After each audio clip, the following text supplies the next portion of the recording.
Welcome back, Alexander. We are here to kind of do a probate role play. So, if you guys that are watching this have never seen our role plays before, this is going to be kind of a middle of the road, typical type of role play call to test Alexander's ability to navigate a probate conversation that has resistance laced throughout, which is pretty normal, and be able to control that dialogue and get to the place where he can pull a lead or appointment out of it. That's what we're going to do. There's going to be a little bit of training afterwards so that you can see how I typically evaluate and train ISAs based on their prospect conversations. Without further ado, Alexander, let's go ahead and go to you. Just in case you guys don't know, um, Alexander's first name is Julio, so if there's any confusion there, that's why Julio's on the screen. But we call him Oh, that's right. Alexander. All right, awesome. Good deal, Alexander. I will let you go ahead and kick it off with a ring ring. If you have anything you'd like to say before then, feel free. Otherwise, we can start the role play.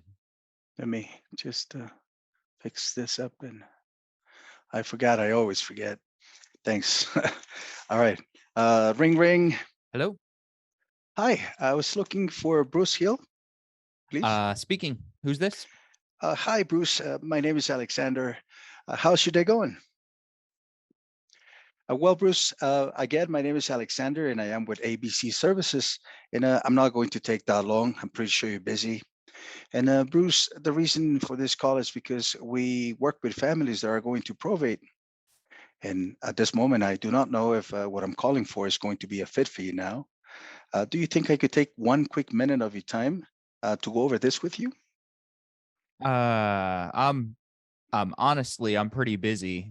But what's it about? It's about my dad's probate. Is that right?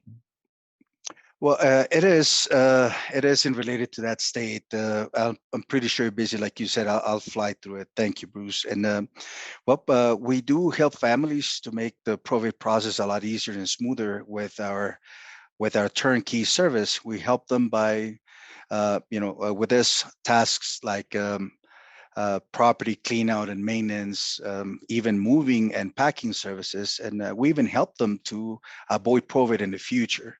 So right now, Bruce, where are you in the probate process? Are you just starting or maybe just about to finish?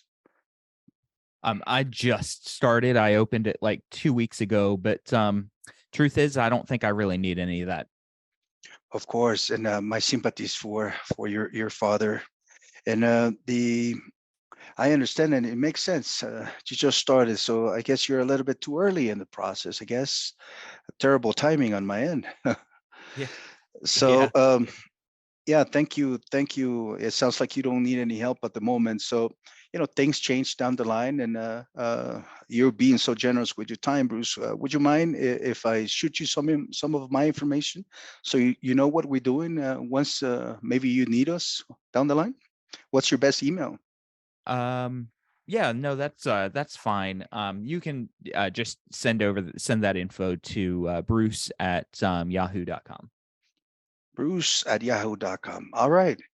Great. And again, you're very generous with your time, Bruce. Oh, and by the way, before I let you go, I was just wondering if you guys are, or what's your family considering keeping the real estate or the property, long term, or maybe were you guys just thinking about selling it? Which house? Well, I don't know. I was just wondering if there was a real estate in that you guys would like to consider keeping, or maybe just selling it. Most of the folks I do business with, they either don't have a property or they do, and if they do, they may want to sell it, dispose of it. Um, What are your thoughts? well, it depends on which property you're talking to are talking about. Are we are we talking about the one in Raleigh or the one over in Greensboro? Well, honestly, I don't know. I was just wondering. There is real estate and the probate. Which one would you think about disposing or selling if you have any thoughts, if you have thought about it? Yeah, we've thought about it. I mean, I think that we ought to sell both of them, but my sisters might have something else to say. I just don't know which way we're going to go right now. Wow, it makes sense. I understand definitely why you wouldn't know at this moment. It sounds like it's too early, like we said, and that there are some other parties involved. Your sisters, you said? Yeah, my sisters. I've got three of them. They're a Oh, pain in my butt. I'm sorry to hear that. So I guess you don't see eye to eye on what's going to happen. No, it's fine. We just haven't talked about it. We're fine. I was just messing around. Oh, I hear you. Yeah, the same thing here with the family, but yeah, we love each other, and we at the end we get to see eye to eye. So both of the properties you said, and if you don't mind me asking, since you're considering selling, let's start with the one in Raleigh. With that property, is it vacant? Is somebody living there right now? No, nobody's living in either one of them. I do have a niece that might move into the Raleigh property if Mm, she can afford it. I mean, she's 21, 22. I really have no idea if she could afford it or not. But they're both vacant right now. afford it? Meaning you're selling it to her or just as a rental? Well, she thinks that she's getting it, but she would kind of have to buy myself and her aunt's our interest in the property out. And Oh, I'm just not so sure that she has the income or the money to do that. okay. And it sounds like you're a little bit unsure about that, and you're leaning towards mostly selling to a third party. Yeah, I think that that would probably be best. Um, but I hey, see. listen, what did I you say your see. name was? Alexander Bruce. Alexander. Okay, Hmm. I don't want to be rude, but we're I've got an appointment coming in here in a few minutes. Oh, I see. I'll fly through it like I said. Well, listen, would you mind if I follow up with you, or when is the best time calling you? Because basically, when you're telling me, we have some very important information to let you know. Well, as I kind of mentioned, Hmm. I probably don't need help with the things that you were calling about. Hmm. Um, I mean, the houses are pretty well cleaned out and getting through probate Hmm. fine with my attorney. So I don't know if you need to call back, but Oh, thank you. I'm sorry for interrupting you right there, but thank you for letting me know. We also have a team of real estate specialists that handle options, whether cash offer, conventional selling, and maybe some others. So that's why I think, right? This is what I think, and I would like to make a proposal. If we could come up with an offer that would make sense for you, would you be interested? oh, yeah, I mean, I don't see why not. We're gonna probably need to sell at least one of these. Of course. So sure. Yeah, so I know you have an appointment, so I would need about maybe 6 minutes, depending how the conversation goes. Would you like to do this now, or can we schedule a call back? Yeah, let's go ahead and talk later. My folks are about to walk in. I see them in the parking lot now. Oh, We can set something up for a different time. I hear you. Well, thank you again for being so generous with your time. What is the? Are you available today, like around 6-ish in the evening, or maybe Uh, tomorrow around 10 a.m.? I think tomorrow is going to be a little bit better. I'm not sure if morning works, but if you guys are free in the afternoon, you can give me a call. All right. Well, Bruce, it was a pleasure. My name is Alexander. I'll shoot you a text tomorrow, like around 9:30, just to remind you. Okay. Okay, sounds good. Thank you a lot. It was a All right, pleasure. Bye. thanks. Yep. Bye. All right, cool. Tell me, you've done a lot of calls. Uh, Thank you. how comparable is that to some of your other calls that you're accustomed to handling? Well, honestly, Bruce, the way you handle or the way you train is totally different. I may have experience, but I may not be like.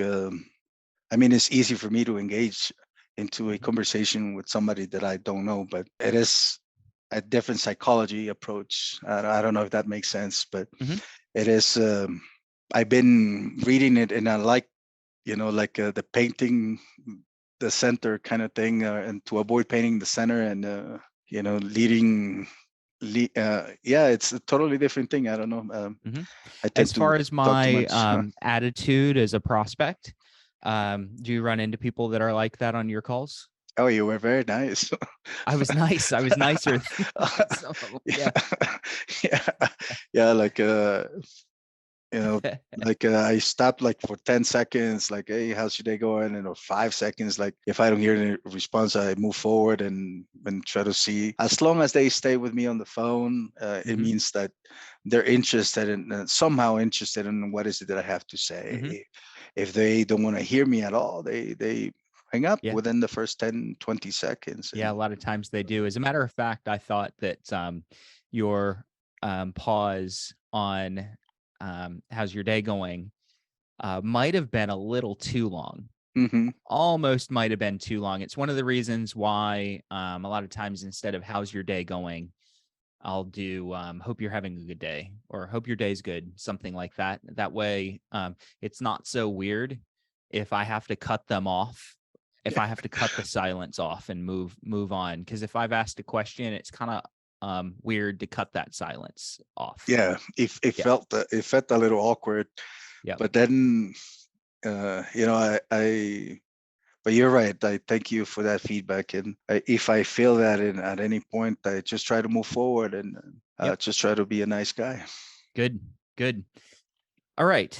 Um, so what I want to point out that you did really well is, and I'm not sure you knew you were doing this, but the reframing. Reframing is that it sounds like statement. So it sounds like you have everything taken care of. It sounds like you have a good attorney. It sounds like you don't know what you're going to do yet. Those are all reframes, and you used those really well throughout. There was something that you used at one point where you said, I guess," and then you sort of made an assertion or an assumption about my situation, and I thought it was really brilliant because that is a reframe. I teach the lead in it sounds like, but I guess is another way to lead into that reframe. So you were reframing the whole time. I don't know if it was intentional or if it was kind of accidental or just sort of ingrained second nature for you, but Mm. you were reframing even when you weren't saying it sounds like. And Thank I you. really liked that. I kind of made a note that you were just naturally doing it. Um, I guess my question is, was that intentional or was it Mm. just kind of a natural part of your conversation? Well, I could say a little bit of both because we used to use mirroring enabling. Mhm. I was trained a little bit trained, but not in depth. Like the mechanics or how it works. They were just telling us whenever they say something, do this. It was like surface level. Like it wasn't like the way you're explaining what happens behind the curtains. What Mhm. happens, the science behind it, and so I guess it's making a lot more sense for me, and I'm willing to do it a lot more. Yep. Yep. Awesome. Well, I thought you did good there. One thing that you mentioned is when I kind of cut you off and I said, I really, I really don't think that we need anything. One of the things that you said is the people that we do business with. And I would like go back and listen to that. That expression was the only thing that that you really did that I didn't like. Sometimes the way we say things Mm, can put some people off, okay. and the people we do business with at this stage of the relationship, it's probably an expression that I'd avoid. So I might just say the people that we work with. So when you go back and listen to the recording, Mm, I want you to listen for where you said that because I don't even remember where it was. I would just avoid saying the people we do business with. Another expression that I would avoid, and you did not do mm, this, but is the expression I'd love to. I'd love to. Um, mhm, that wasn't something that you used, but the reason we avoid that is because it kind of indicates what is best for us, not what's best for them. So there's just different um, ways of saying the same thing without giving them something that kind of turns them off. So I do business with, I would just say, hey, we work with, or I work with the people that I work with Mm, typically do something like this. do Um, business. yep. All Understood. right. All in all, really good job. I left it kind of open with the different properties. I said, which house are we talking about? Um, this is one where I would say, oh, now maybe we reframe, I guess, or I assume there's probably a couple of properties in the estate. Is that right? Okay. All Yeah, right. I didn't know which way to go because I didn't know if I knew uh, if I knew that there was real estate. Mm-hmm. If well, I didn't want to sound like I had all his information because oh you had all this information and all that. I Mm-hmm. didn't know, and I think I made a note about asking you that somewhere, but Yep. my mind mapping is it's all over the place. So yeah, It's but yeah. it's So what do you recommend? I'm sorry. So this is where I probably would say, look, in some cases, I want you to know. In some cases, you do know. Okay. Sometimes you'll call and your client might have a add-on that's called Property Plus, and Property Plus is just like an additional level of skip tracing that finds the property that the decedent owned. And Mm-hmm. but not everybody does that. It's a little expensive, so it might only be like Mm-hmm. 5% of our clients that get that, 10% of our clients that get that. The ones that do, you'll see how many properties were owned in the estate. Wow. Um, Mm-hmm. and there with those, I'm probably not going to say it like this, but anytime I'm just not 100% sure, I'm going to say, hey, I don't know if there was any real estate involved. If there was, is that something you guys were kind of thinking about selling, or are you leaning more toward holding on to that and maybe keeping it in the family? Makes And sense. then that way you're setting it up to where Mm-hmm. I've done what you did before. Hey, were you Mm-hmm. thinking about selling the property or keeping it? And I've had people go, "Oh, I didn't know Dad had a house. What's the address?" Um, and it's thrown me off a lot. Okay, Yeah. because we don't always know if there was real estate. We know that there's a likelihood that there was real estate involved, maybe 75% of the time there was real estate involved. But some people, if you pretend like there's just a house, they'll be like, oh, I didn't know that there was a house. What's the address? And you have to backpedal a little bit when they do that. I Now, hear you. if you do that and they say, which property are you talking about? That's kind of an indication that they probably have multiple properties. They could be potentially referring to their own. They Mm-hmm. could be referring to multiple properties that are in the estate, or were being inherited and left to family members. And I throw percentages out a lot. I don't know if this is accurate, but it's my feeling that maybe 15 to 20% of estates have more than one Mm-hmm. property. So if Mm-hmm. they say which property, you kind of want to use that reframe. Oh, I'm so sorry. I was calling about 123 Main Street. I don't know if that is in the estate. Um, but should I assume that there were a couple of properties that are being left to the heirs? There you go. Yeah, something Mm. like that. Yeah, I guess my statement actually contradicts what I was trying to avoid because I was as being assertive that there were properties or well, I get it and Yep. thank you. It You makes can do it sense. either way. I Makes normally sense. like to say if and lead in that way. But I don't Hmm. mind being assertive and just assuming that there's real estate. As long as you're prepared for the person that goes, Hmm. I didn't know that there was. What are you talking about? Hmm. As long as you can handle that, you can be assertive. So Hmm. you can try either way. Last thing that I would say is I would have tried to have locked me down on a specific time with a binary, or not a binary, but a double or triple bind at the very end. So you kind of mentioned give you a call back. Is today, this afternoon better, or is tomorrow better? Oh, tomorrow. And I don't know what time Exactly. I can give you a call. Is there a time that works better for you? Is there kind of a time frame that works better for you? And get them to kind of give you an overall commitment before you lock them into a time. Once they've given an overall commitment, I'd like you to attempt to lock them into a time. So I might have Oh. said tomorrow afternoon's a little bit better, Mm, and then you could have said, okay, perfect. What, like 2, 4, something like that. Let's try 4, and now you've kind of mm, locked me in. Now, in the meantime, okay, perfect, Bruce. We'll give you a call around 4. It'll either be myself or it'll be my team leader. As I mentioned, my team leader is Joe.